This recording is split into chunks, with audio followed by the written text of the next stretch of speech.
Ezequiel, capítulo 47. Diz assim a palavra de Deus: Depois disso, o homem me fez voltar à entrada do templo, e eis que saíam águas de debaixo do limiar do templo para o oriente, porque a face da casa dava para o oriente, e as águas vinham de baixo, do lado direito da casa, do lado sul do altar. Ele me levou pela porta do norte e me fez dar uma volta por fora, até a porta exterior que olha para o oriente, eis que corriam as águas ao lado direito. Saiu aquele homem para o oriente, tendo na mão um cordel de medir.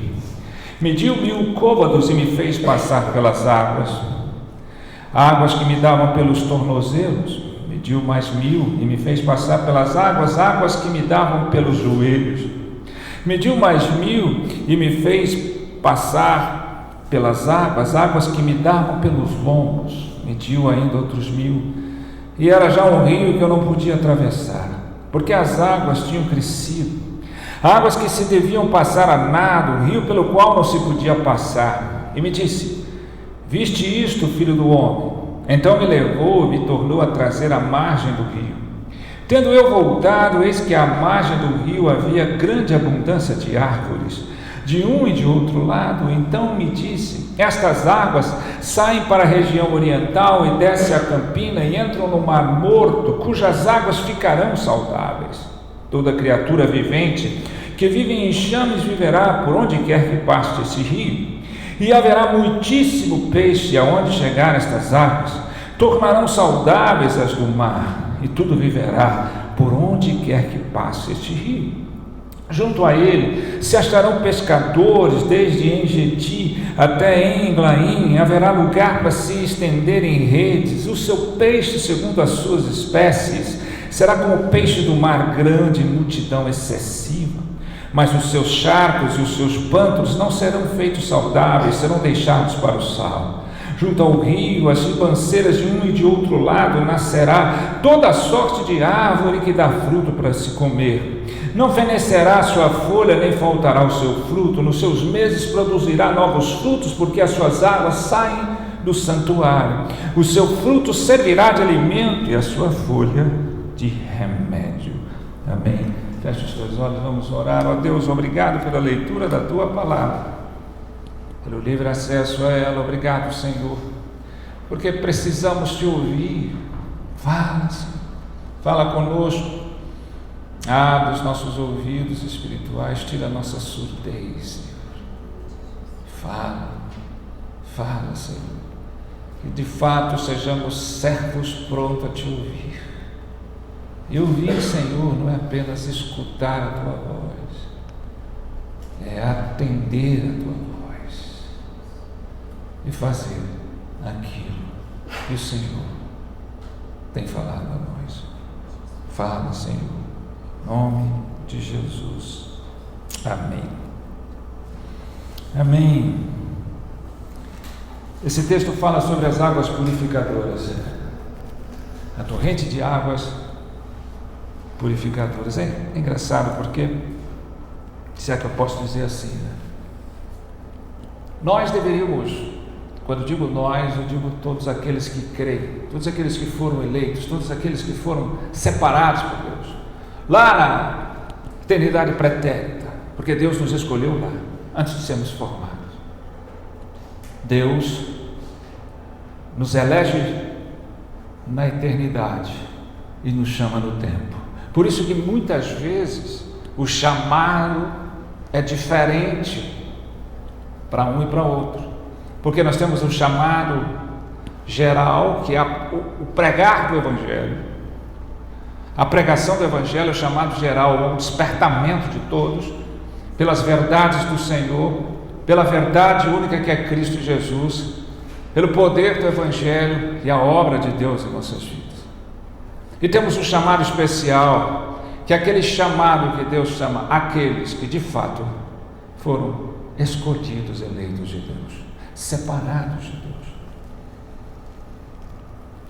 Mas, dizendo dessa forma, eu fico intrigado porque nós deveríamos viver uma vida plena no Senhor, porque o chamado de Deus, a eternidade ou a vida eterna que Deus nos concede, quando Ele nos tira da morte espiritual e nos dá uma novidade de vida, uma vida nova, ato única, exclusivamente de Deus, porque às vezes as pessoas ainda ficam dizendo que tem parte nisso e roubam ou tentam roubar a glória de Deus, não é? Porque, veja bem, ninguém aqui escolheu, definiu como nasceria fisicamente, né? Ninguém aqui diria, eu quero nascer desse pai, dessa mãe, eu quero nascer loiro, eu quero nascer de olho verde, eu quero nascer assim ou assado. A definição não foi de quem está nascendo. Agora é incrível como você vai achar que você pode nascer espiritualmente e declarar quando e como você vai nascer, que é uma escolha sua. Você não escolheu seus pais nem como, nem quando você nasceu fisicamente, e assim também espiritualmente foi Deus quem define, quem escolhe, quem diz. Então é um absurdo que ainda mas um grande número da igreja ainda acha que o homem pode escolher como, quando e onde nascer, espiritualmente falando. Jesus disse para Nicodemos, o vento sopra aonde quer, e você não sabe de onde vem nem para onde vai. O vento sopra, o vento, a pneuma, o espírito sopra onde ele quer. O Espírito de Deus. Mas quando Deus nos traz a vida e a eternidade começa aqui, que vai se consumar lá na glória, esse chamado já consiste aqui, para sermos pertencentes a Deus, propriedade de Deus, separados de Deus. Esse padrão de nossas vidas devia ser um padrão de excelência. Nós deveríamos viver um padrão de excelência. Mas eu teria que ter uma vida perfeita, ninguém é perfeito. Sim, aí vem um axioma, ninguém é perfeito. Sim, não estou dizendo de impecabilidade, mas estou dizendo de maturidade, de capacidade de enxergar, de escutar, de ver, de pensar, como Deus pensa, como Deus vê, como Deus ouve, como Deus fala. De ter um comportamento adequado à palavra de Deus, de ter uma transformação verdadeira, de ver a sua vida totalmente transformada, não apenas parcialmente transformada. É incrível como nós nos acomodamos com a imperfeição de certas áreas de nossas vidas. Não, graças a Deus vim para Jesus, minha vida material, monetária, financeira está uma bênção. Apesar do meu relacionamento está um horror e continuar assim. Meu relacionamento melhorou, mas a minha vida pessoal, eu emocionalmente, eu interiormente ainda estou em frangalhos, mas eu estou com Deus. A minha vida nessa área está boa, mas tem áreas que não estão. Isso é inadmissível. Se você está em Cristo, todas as áreas de sua vida devem estar envolvidas nele. E aonde Cristo envolve a cura, aonde Cristo envolve a purificação, porque Ele é o rio de águas vivas. Quando Jesus fala aqui nesse rio de águas vivas, Ele está fazendo uma figura de linguagem, dizendo dele mesmo, Ele é a fonte de águas vivas. Ele é a fonte de vida transformada, de vida mudada. Tem algum traço, eu caio ali, eu escorrego aqui, ou alguma coisa ainda não foi totalmente. Sim, algumas coisinhas é admissível, um erro aqui, um erro acolá, porque o pecado ainda é presente em nós. Mas persistentemente continuar cometendo erros, alguma coisa está errada. Persistentemente manter-se um deserto, uma sequidão, está errado. Veja que esse texto fala de uma profecia. E ele está dizendo que este rio desce e ele vai desaguar no Mar Morto. Ele passa pela região de Sodoma e Gomorra, que é um deserto, uma sequidão, foi toda destruída, sem nenhuma forma de vida. E vai para o Mar Morto, que não tem vida, nem nas suas margens e nem ali. E ele vai desaguar, e por onde ele passa, ele vai trazendo vida e vai resgatando vida. Não se esqueça, hoje, atualmente, para aqueles que visitam Israel, ali no Mar Morto, você pode entrar na água, tem peixe nadando. Nas suas ribanceiras tem já vida vegetal. A materialidade disso, ele não está falando só no sentido material, aqui é muito mais espiritual do que material, mas a materialidade disso hoje, visível, palpável, tangível. O Mar Morto hoje não é tão morto, porque o rio de água viva, que é Cristo, adentrou ali, ele está desaguando o rio e está trazendo vida para suas margens e peixe, aquilo que era impensável anos atrás. E muitas vezes a gente se dá como derrotado em algumas áreas da nossa vida, isso é inadmissível.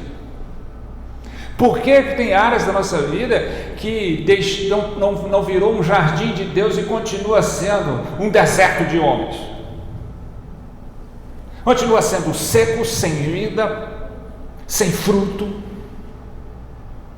Por que tem determinadas áreas da vida? Parece que Deus é Deus de determinadas partes. Sejam elas espirituais, sejam elas emocionais, interiores, sejam elas relacionais, sejam elas externas. Por que há enfermidade em tantas áreas de nossa vida? Porque tudo é enfermidade. Se o meu relacionamento está bom, está enfermo. Se a minha vida material não está bom, está enfermo. Se eu estou vivendo momentos emocionalmente conturbados, destroçados, estou enfermo. Se eu estou desanimado, descompensado, desnorteado, eu estou enfermo. E tudo parte do coração do homem. Se o meu comportamento insiste e persiste em ser o mesmo, eu estou enfermo. E o comportamento é totalmente atrelado a quê? Ao coração. E o coração coloca o seu ídolo, o seu tesouro, né? Aonde está o teu tesouro, aí está o teu coração. E os tesouros são quais?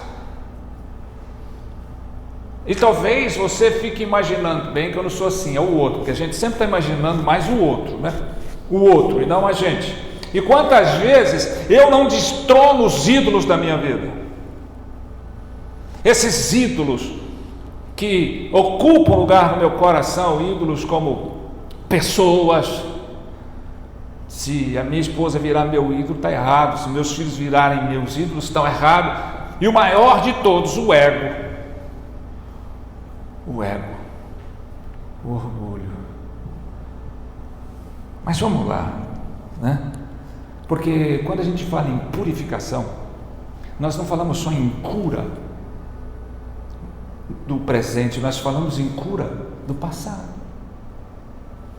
E quantos de nós ainda está atrelado ao passado, a uma vida passada, a uma influência passada, a uma experiência passada? Quantos de nós? Purificação é o processo de Deus de aniquilar tudo aquilo que obstrui do passado, que obstrui a minha relação com Deus no presente. Quantas pessoas estão em Deus e não conseguem esquecer aquilo que foi lá atrás? Precisa de purificação. Quando Naamã mergulhou as 7 vezes, estava com lepra, ele levantou e ele foi curado e purificado. Curado da sua enfermidade que só Deus podia. E purificado porque todos os aspectos traumáticos daquela enfermidade ainda poderiam acompanhá-lo, para eliminar. Se Deus do seu pecado não lembra mais, porque eu me lembro. Todo aquele que está em Cristo, nova criatura, as coisas velhas passaram, tudo se faz novo. Mas por que na realidade não é assim? Por que eu não vivo a novidade de vida? Vamos olhar para esse texto. A palavra de Deus diz que saiu um homem para o Oriente tendo na mão um cordel de medir. O que significa o Evangelho? O que significa a Bíblia? A vara de medir. Cânon significa vara de medir. É a palavra de Deus, a vara que mede as nossas vidas. Por isso eu não olho para a Bíblia como a lente que me dá a cosmovisão, ou seja, a visão do mundo, cosmos, o mundo, mas também o espelho que me faz enxergar como eu sou, de fato. Então ela é a vara de medir aonde eu estou, em que estágio de vida eu estou. E ele me demonstra aqui 4 estágios. E essa é a pergunta que nós vamos fazer para nós mesmos: que estágio eu estou? Porque ele começa dizendo: mediu 1000 côvados e me fez passar pelas águas que me davam pelos tornozelos. Já viu aquela? Você numa região desértica como é ali, de calor, de sequidão, você entrar numa água e pôr os seus pés até o tornozelo, dá uma sensação de refrigério fantástica, não é, não é? Se dá aqui, imagina lá. Tem pessoas que só ficam nesse estágio. Eles vão no rio, e este rio, lembra-se, é uma figura de linguagem, é a fonte, é o rio de águas vivas, é Cristo. Eles põem o pezinho, aí sente o refrigério, sente o alívio do calor, do suor, sente o alívio do cansaço, sente o alívio e se acomodam aí. São pessoas que apenas vão buscar Jesus e só entram até Jesus, até a fonte de alívio. Para ele, Jesus é apenas uma fonte de alívio. Fui para o culto, foi uma delícia. Como eu vou lá, eu alimento, eu saio tão bem, eu saio tão em paz, eu saio tão zen, eu saio assim, como é gostoso. Essas pessoas estão sempre empoeirando os seus pés, não apenas por andar no mundo, mas por mudar de igreja. É toda hora, por isso que as pessoas falam: o evangelho está crescendo no país. Está não, é poeira de crente que não sai de um lugar, vai para outro, sai de outro, vai para outro, não fica em lugar nenhum, porque se chegar na igreja, exortar demais, e ensinar demais, e falar demais de pecado, e falar demais de céu, de inferno, de juízo, que é o que mais Jesus pregou, que eu não estou gostando. Eu gosto daquela igreja que a gente levanta a mão, pula, canta, tem um louvorzão, e ainda fica escuro para ninguém ver a cara do outro. Eu quero alívio, chega de tanto peso, já basta o peso da vida. Esse é o cara que está nesse estágio. Eu só quero solução para os meus problemas, eu quero alívio. A maior sensação das pessoas que estão nesse estágio é alívio. Não importa se você está passando mal, vai no médico, vai no pronto-socorro, o cara vai lá e te dá um analgésico, você melhorou, você sai de lá, tá bom demais. Bom o quê? Eu não sei o que está acontecendo comigo, eu quero cura, eu não quero melhora. Mas esses que estão com água até os tornozelos, o que importa para eles é melhora. Mas aí tem o outro estágio, que ele pede e mede mais 1000. Olha, mais 1000 côvados. E vai, e aí você entra com água até os joelhos. Esse foi mais para frente. Esse saiu dessa zona do refrigério, do conforto, da comodidade, da conveniência. Está cheio a igreja desses, né? É só conveniência. Quando ele está na igreja, ele é um santo. Quando ele está de fora, ele fica igual dos outros no mundo. Se ele conversa com o crente, ele conversa de Deus. Se ele conversa com o mundo, ele entra no papo como se ele participasse de tudo aquilo. Mas agora ele vai e põe água até o joelho. Esse é o crente superficial. Esse é o estágio da superficialidade. Você vai, você não entra e não deixa de entrar. Você vai só até ali, porque você tem medo de ir demais, porque você não quer entrar mais, porque você não se envolve mais. Então você fica no terreno da superficialidade. Então, também outra coisa que está cheia as igrejas. Eu não estudo, eu não leio, eu não me aprofundo, eu não preciso ter um pastor para pregar. Se eu precisar falar com os outros de Jesus, eu chamo pastor, eu chamo presbítero, eu chamo alguém que lê e estuda a Bíblia, porque eu não sei nem onde fica, eu não sei o que falar, mas eu sei que eu estou em Jesus, eu sei que Jesus, eu estou ali, dali eu não saio. O problema é que você não vai mais profundo, você está naquilo que o faraó disse para Moisés: vá, mas não vá muito longe, né? Fica pertinho. É a pessoa que não vai muito longe, é a pessoa que não aprofunda demais, ele fica no terreno da superficialidade, ele não tem resposta bíblica para nada, porque ele não tem a Bíblia no seu coração, ele tem a Bíblia debaixo dos braços para ir para o culto. Ele não ouve, ele não lê, ele não estuda, ele não vai mais longe, ele está ali. Eu sou crente, nominal, tem carteirinha de crente, frequento o culto no domingo, o resto não precisa, já fui domingo na igreja, e se faltar no domingo também não tem problema. Se pintar algum convite fora do culto, ele não sabe dizer: hoje não tem que cultar, mas eu tenho que ir, não posso faltar, né?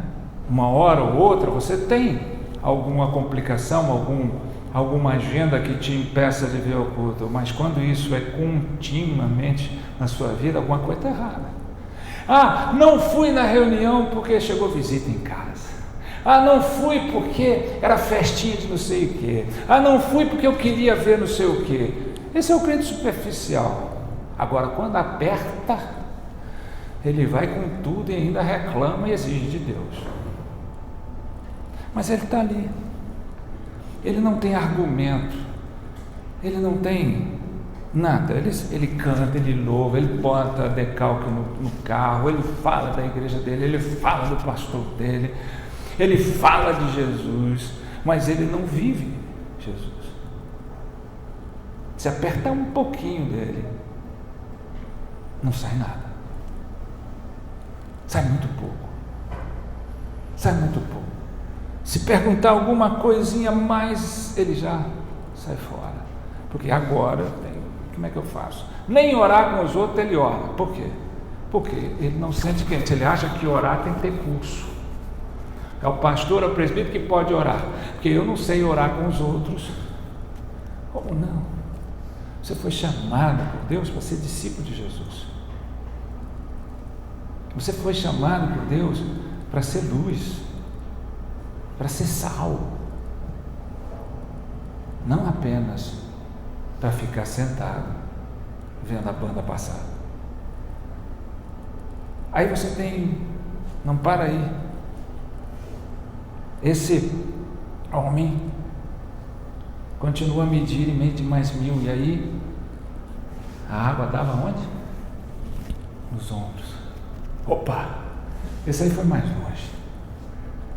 Esse aí foi longe, esse aí não teve medo, esse aí saiu do refrigério, do alívio apenas, esse aí saiu da condição da superficialidade, esse aí foi mais fundo, esse aí já está com água até um ombro. Mas quando você entra no mar, no rio, ou qualquer piscina, e você está com água no ombro, mas você ainda está em pé, você está no controle, ainda que seja difícil, você está com os pés no chão, você está no controle. Sabe por quê? Você está com o corpo todo na água, mas a cabeça está de fora. Sabe o que acontece com esses? Sua mente não tem a consciência de Deus, tem a conveniência dos homens, pensa o que ele quer. Seus ouvidos são surdos. Ele ouve, mas a palavra não entra no coração dele, porque ele ouve o que quer e não o que precisa. Ele não enxerga, ele é cego espiritualmente, porque ele enxerga só o que ele acha, mas ele não consegue enxergar o próprio pecado. Ele não é cego espiritualmente, ele acha que está tudo bem. Ele sempre tem uma justificativa para as coisas dele, porque ele sempre está jogando o problema nos outros. Acha que está vendo tudo. Outra coisa, tem boca. Ele não fala como um discípulo de Jesus. E a palavra de Deus fala, né? A boca fala, o coração está cheio. Na boca dele ainda tem palavras torpes. O dele ou dela, tá, gente? Ainda tem palavras torpes, significa inúteis. Palavras que não condizem com o Evangelho. Quando Pedro estava lá no pátio, enquanto Jesus estava sendo tratado, levado preso, por 3 vezes perguntaram para ele: você é um deles, porque você fala como eles. Você tem sido identificado pela maneira que fala. Aí você é crente, não é para você falar aleluia, glória a Deus, não estou falando disso. Eu estou falando das palavras que saem da sua boca, de como você se dirige ao outro. Você dirige com palavras que realmente identificam você com Cristo, ou suas palavras na hora da revolta, na hora da quebra de expectativa, na hora que as coisas não estão do jeito que você quer, como é que você fala? Sua boca fala a verdade sempre? Ou ela continua enganando, mentindo?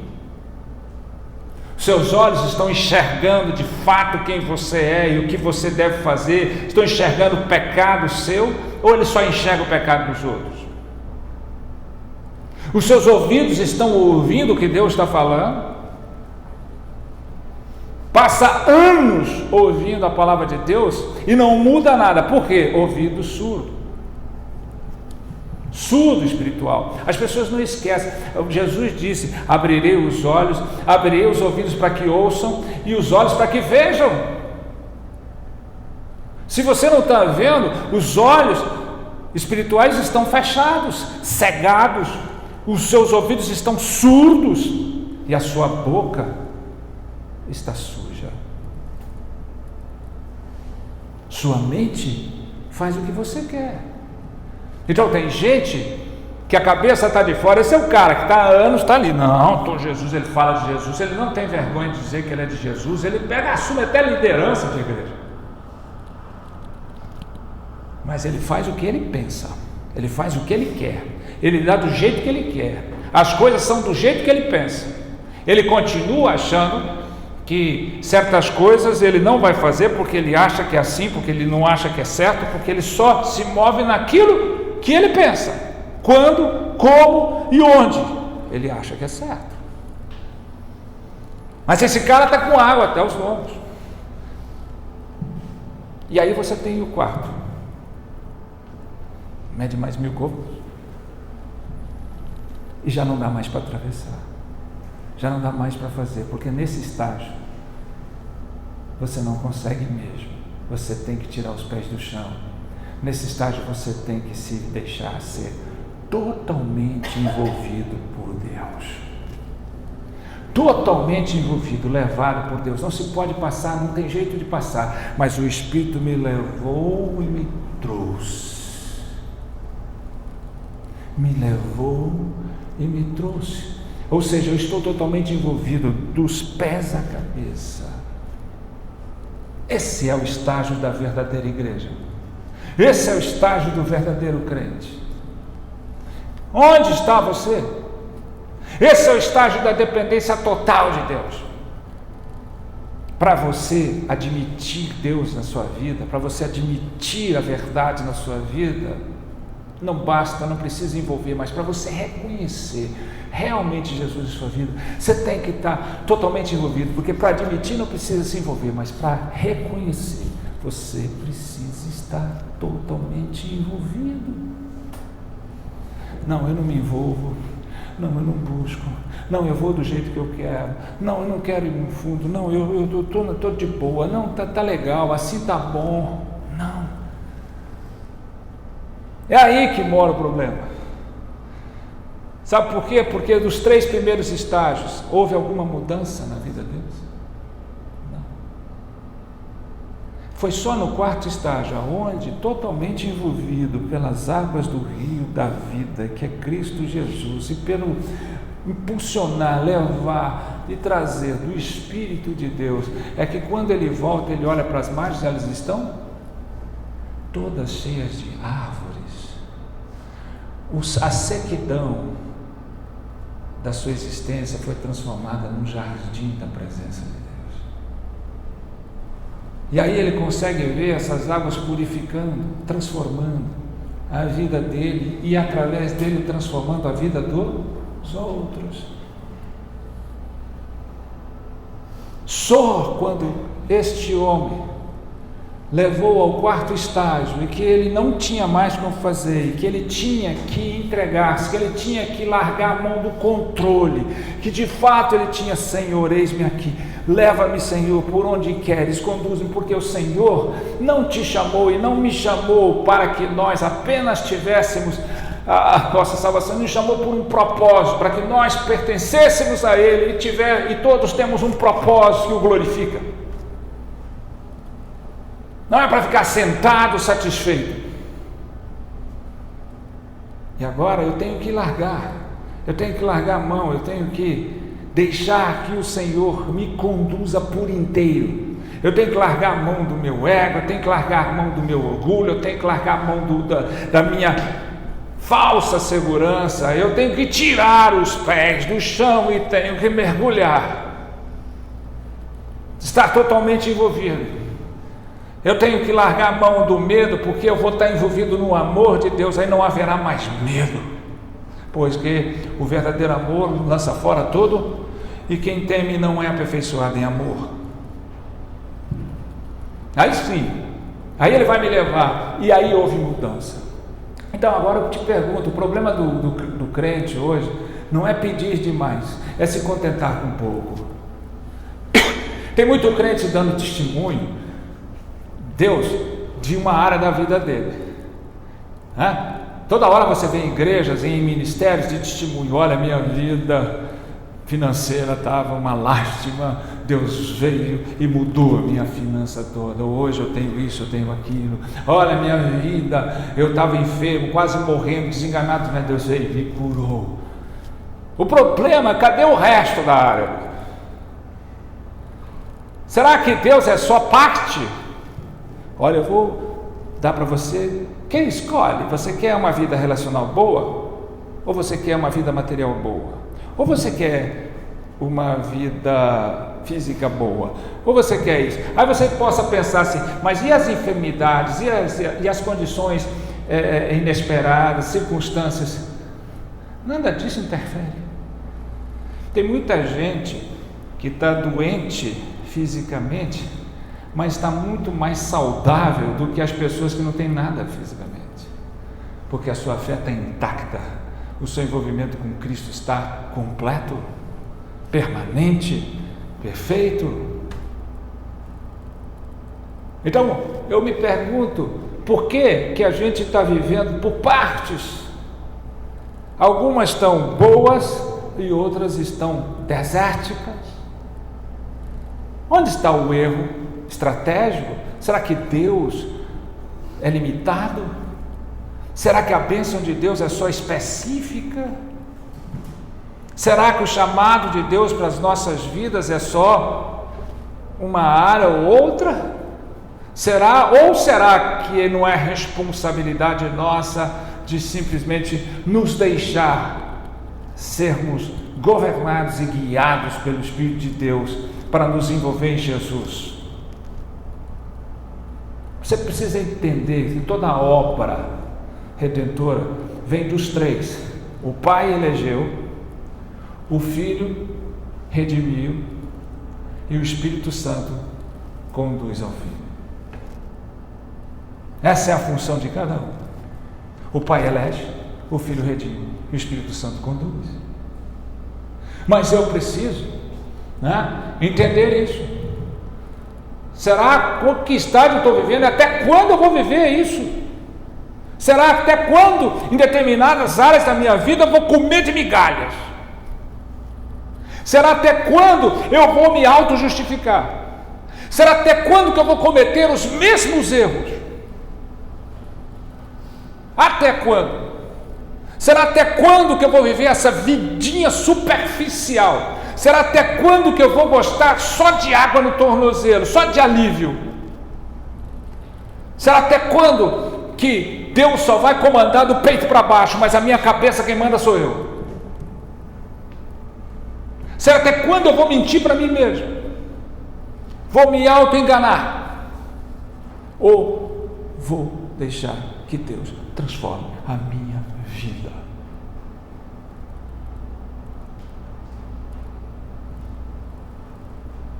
Veja aqui, para entrar com água até o tornozelo, Ele me fez passar. Ele vai até o joelho, faz, até o peito, faz. Por quê? Até ali eu posso ir. Mas a partir dali, só Ele pode me levar. Mas eu quero. A questão é, eu quero. Eu escolho isso. Eu digo, eis-me aqui. Leva-me, Senhor. Leva-me, Elisab. Talvez você esteja perguntando, como é que é isso? Não leve a palavra de Deus como um livro de receita. Não tente buscar uma fórmula mágica. Saiba que Deus fala no seu interior. Mas veja que quem está ali está resistindo. Você com água no tornozelo, você tem que resistir. Você com água no joelho tem que resistir mais. E você com água no peito ainda tem que resistir, se firmar para você não cair. Mas você está resistindo, não é a coisa, você está resistindo a Deus. Você está resistindo ao mover de Deus. Não se engane, não se ilude. Você e eu, todos nós, resistimos ao mover de Deus na nossa vida. A graça de Deus é irresistível. Sim, o chamado de Deus, quando a graça bate, é irresistível. Eu não estou dizendo sobre o chamado de Deus sobre as nossas vidas, estou dizendo sobre o envolvimento total de Deus na nossa vida. A graça é irresistível. Por quê? Deus tem que tomar a iniciativa. Você e eu, nenhum de nós está aqui porque um dia nós escolhemos e decidimos. Porque se fosse assim, Deus já perderia a sua glória.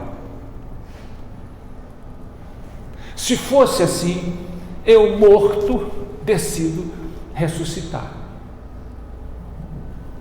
Né? Se fosse assim, quando Jesus estivesse de frente para Lázaro, Jesus diria assim: Lázaro, levanta, vê se me ajuda, Lázaro. Faz a sua parte. Levanta, acorda, desperta. Senão eu vou ficar envergonhado.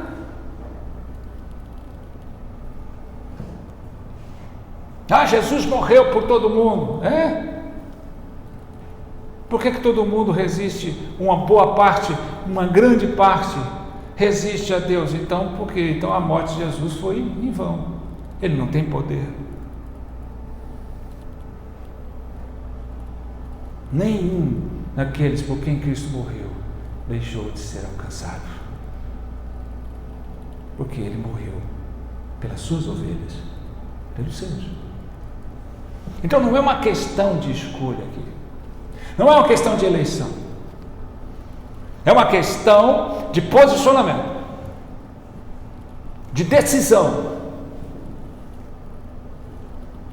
Eu quero uma vida totalmente envolvida por Cristo, ou eu quero manter essa vida? Eu estou tentando, eu brigo, eu luto, eu faço isso, mas eu não consigo. Pare de se enganar. Você não está lutando contra a sua carne, você está resistindo a Deus. Porque a palavra de Deus diz: se você, em Gálatas, se você andar no Espírito, você vencerá as obras da carne. Porque a carne e o Espírito militam um com o outro, brigam, guerreiam. Mas quem está no Espírito, vence a carne. Então a questão de você não é vencer a carne, é permitir que Deus te envolva no Espírito. Então não tem uma briga insonsa sua. Estou brigando com a minha carne, com a minha natureza caída todos os dias. Estou brigando com a minha natureza pecaminosa todos os dias. Isso é uma bobagem. No fundo, isso é uma bobagem, porque na verdade você não está conseguindo vencer a carne, não é porque você está mais fraco que ela, é porque você está resistindo ao Espírito. Se você deixar o Espírito te levar, ele vai te levar, ele vai te trazer, só que você vai estar totalmente submisso, submerso, totalmente dependente, totalmente do Senhor. Ele vai te levar, ele vai te trazer e ele vai mudar a sua história. Ele muda a sua história. Então quer dizer que sendo assim eu não vou ter isso, eu não vou ter aquilo. Não seja ignorante, ilumine a sua mente. Deixa Deus iluminá-la. O fato de eu estar totalmente envolvido a Cristo não me livra de passar pela dor e o sofrimento. Não me livra do fato de eu estar à mercê de qualquer circunstância, mas me livra do fato de eu ser sucumbido por qualquer circunstância, porque nem sofrimento, nem tribulação, nem dor, nem a morte nos afastará do amor de Cristo. Então, pensa bem, que estágio você está? Por isso que sua vida não está completamente transformada. E se você está acomodado com partes de transformação, você está errado. Um servo de Deus, o discípulo de Jesus, ele faz como Eliseu fez com Elias. Eu quero unção dobrada, eu quero tudo que o Senhor tem para mim. Eu quero uma vida inteira transformada. Eu quero todas as áreas da minha vida dirigidas, governadas, controladas por Ti. Eu quero a glória do Senhor. Ter uma coisinha ali, uma coisinha aqui, faz parte da nossa vida. Né? Como uma vez eu fui pregar na penitenciária, é aquele mundo de preso lá no pátio, e eu de fora, com uma grade separando, um monte de soldado com escopeta e coisa policial do lado, eu com, aí eu vou pregar, aqueles caras olhando, cara de gente boa, tudo cara de gente boa, olhando para mim, e eu lembrei para eles, eu fui e fui arrumar assim, quase que o microfone caiu. Eu lembrei uma história que eu li um dia, eles começaram a olhar assim, pensando que eu tivesse medo. Eu falei, eu quero começar a minha história lembrando uma história, começar a falar com vocês lembrando uma história. Diz que um cara foi, o microfone foi, a plateia estava toda, ele foi e tropeçou no microfone, o microfone caiu, ele, o microfone caiu tudo, Aí ele levantou, quando ele foi levantando para arrumar, estava todo mundo rindo e dando gargalhada. Aí ele esperou todo mundo parar de rir. Ele disse, hoje eu vim falar de um Deus que levanta o caído, Você pode cair, não importa, você não pode permanecer caído. O cair é do homem, mas o levantar é de Deus. Deus nos chamou não apenas para ser espectador dos seus feitos. Deus nos amou tanto que nos chamou para ser instrumento dos seus feitos. Quando você é transformado, você se torna o que Jesus é. E é isso que Ele nos chamou, a ser como Ele é. Eu me torno também rios purificadores. Por onde eu passar, eu vou levar cura, eu vou levar paz, eu vou levar bênção, eu vou levar luz, eu vou levar bondade, eu vou levar conhecimento, eu vou levar experiência, eu vou levar verdade, eu vou levar tudo isso para a glória de Deus, para o louvor dele. Amém? Vamos ficar de pé, vamos orar.